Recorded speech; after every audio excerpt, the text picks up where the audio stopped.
Hola, ¿qué tal? Saludos de aquí desde Eldi, Panamá, junto con Raúl, que es un máster en el desarrollo de patrimonio, empresa y negocios para familias.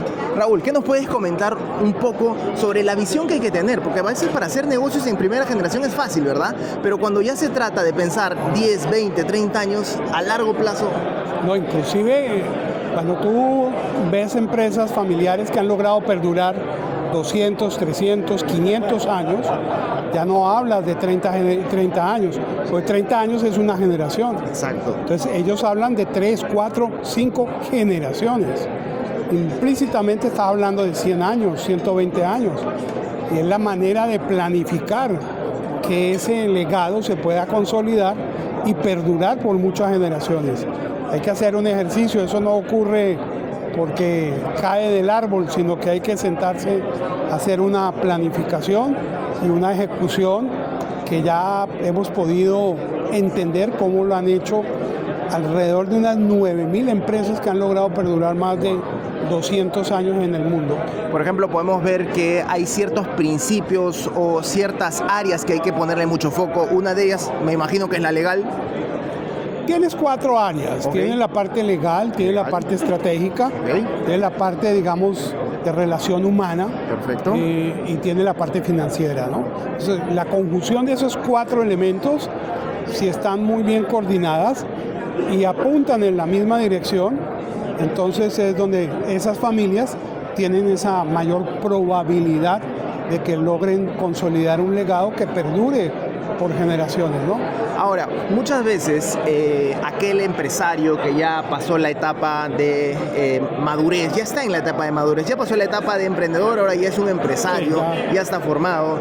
Muchas veces, y creo que lo he visto, que recién cuando los hijos tienen 18, 20 o 25 o 30 y picos, recién se ponen a pensar, ¿qué debo hacer, no?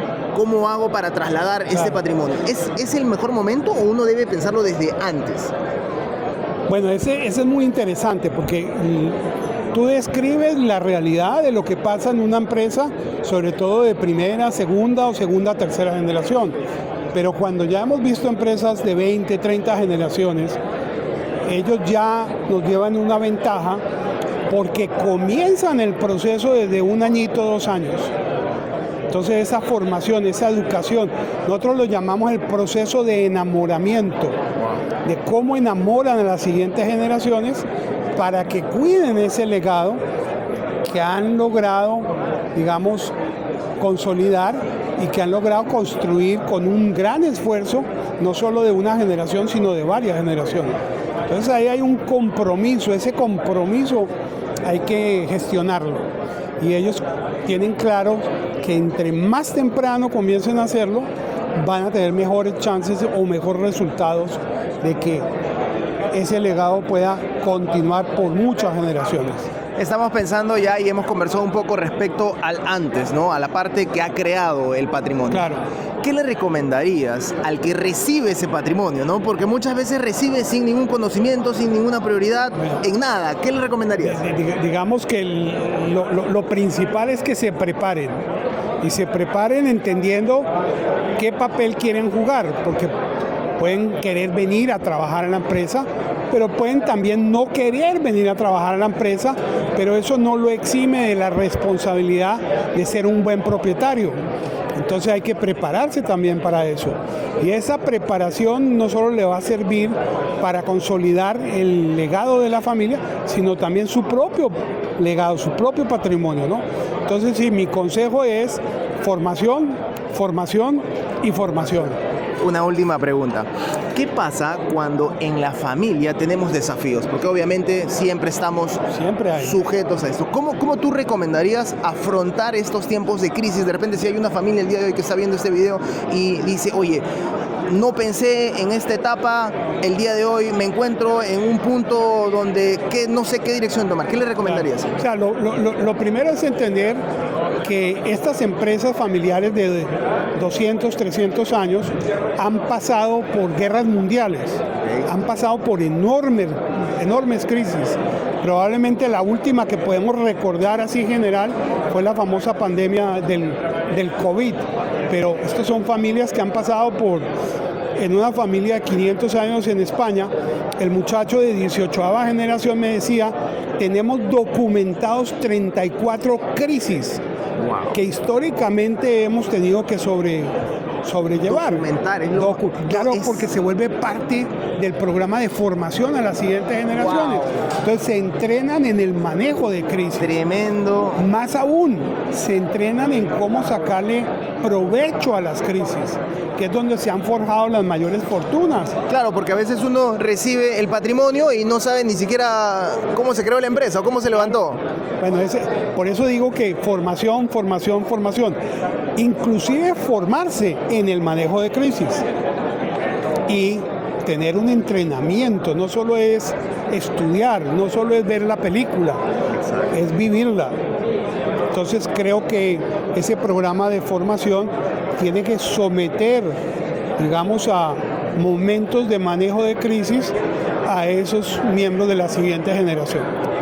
Una última y con esta cerramos, Raúl. Sé que estás con corto tiempo, pero ¿qué le podrías ahorita dar de testimonio de una empresa tal vez latina que has visto tú surgir en años y es un gran referente como para poder estudiar el día de hoy, ¿no?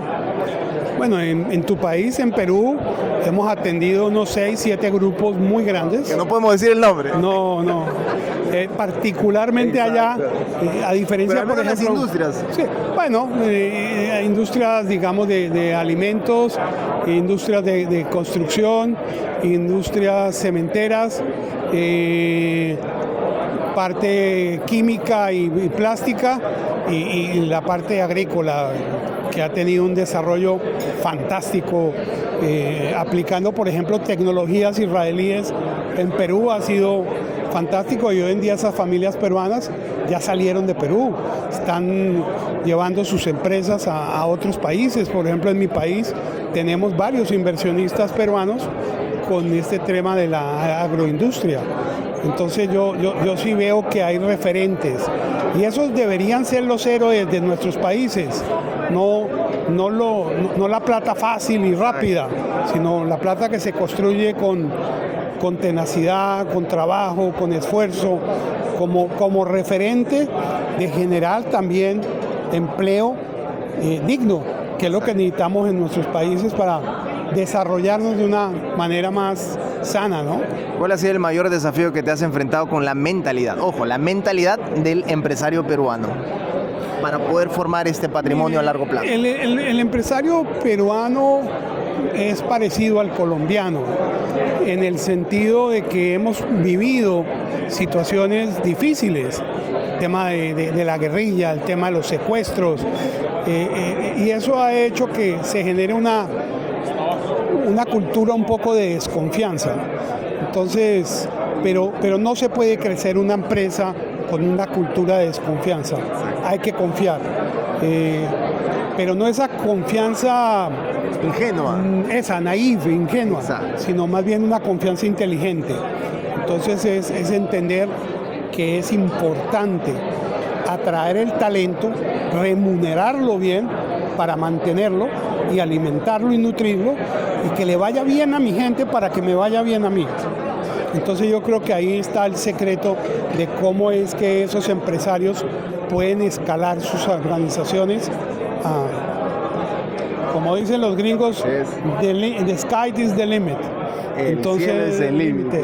Entonces, con el equipo adecuado y con la estrategia adecuada y con, digamos, el conocimiento y la experiencia adecuada, pueden ser, de hecho son referentes en muchas de las industrias, y bueno, tú tienes empresarios allá que ya han logrado perdurar 80, 90 y más de 100 años, ¿no? Wow, hay buen testimonio. Sí, hay buen testimonio en Perú. Muchas gracias, Raúl. ¿Cómo te encuentran si es que por ahí quieren tener una asesoría?